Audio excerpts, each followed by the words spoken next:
Marching in drills, cooking bacon over a fire, and sleeping overnight in small tents all took place at the reenacting of the 28th Massachusetts Volunteer Regiment's encampment during the Civil War. This event was held last weekend at the Jackson Homestead, where people of all ages peeked into the everyday life of a Union soldier. The Jackson Homestead has its own unique history as a landmark in Newton. The reason we wanted to have this at the Jackson Homestead is because the house was here during the Civil War. It was built in 1809, and the Jackson family was very active in the Underground Railroad leading up to the war, and also some of the daughters in the family also participated in various activities during the war to help out at home and after as well. The 28th Regiment was mostly Irish and consisted of younger and older men from all over Massachusetts. The reenactment of the encampment honors Private John Ryan, a resident of Newton who fought in the war and was injured 5 times. The Civil War Roundtable, an organization that has been around since 1957, helps support the event and continues to educate the public about the Civil War. President of the Roundtable, David L. Smith, shares his knowledge of the Civil War and the difficulties the soldiers had to face.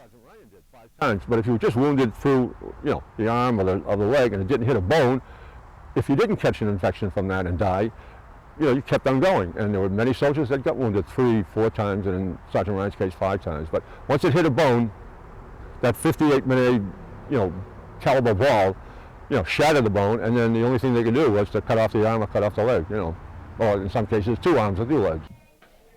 Throughout the 2-day event, adults and children admired the artifacts in the homestead that belonged to residents from Newton who fought in the Civil War.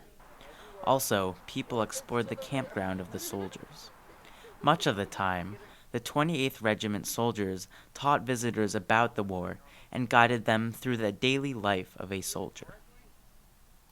So the haversack was the basic quick stuff where the soldier would carry his gear or carry his rations. He'd have hardtack, which is a hard bread that would keep forever, but they'd be issued about 10 of these crackers, a pound of hardtack a day. They'd carry that in their haversack along with some salt pork or bacon. They'd get about a pound of pork a day, salt pork. And then maybe they'd have other things like a poke sack here for some coffee. They'd be issued coffee and sugar. Soldiers were responsible for cleaning out their muskets, a job that would take about an hour. Other daily activities would be preparing food, tending the fire, or sitting and talking amongst themselves. At certain times, a captain would order the soldiers through the yard and command them to fire their muskets. The crowd applauded the loud shouts and gunshots.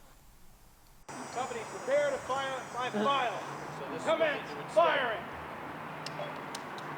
Since you couldn't hear the orders to fire, the noise, they likely do it like this.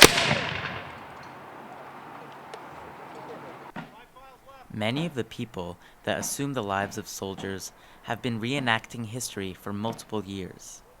They believe they gain a better understanding of the Civil War from reenacting it. It's very easy to read a book or watch a movie and get some sense of what the common soldier in the Civil War endured. It's quite another thing to put on a backpack, carry an 11-pound musket, have a full cartridge box of ammunition, exist on meager rations, sleep on the hard ground, march long distances in wool uniforms in 85-degree weather. Basically reenacting is learning about history to the next level. It's not just reading about it or watching about it, it's living it. So a lot of people who are reenactors prefer to call themselves living historians. Children were eager to learn about the war and pretend to be soldiers as well. Ready. At the right oblique. Aim. Fire. All right, so load. Close.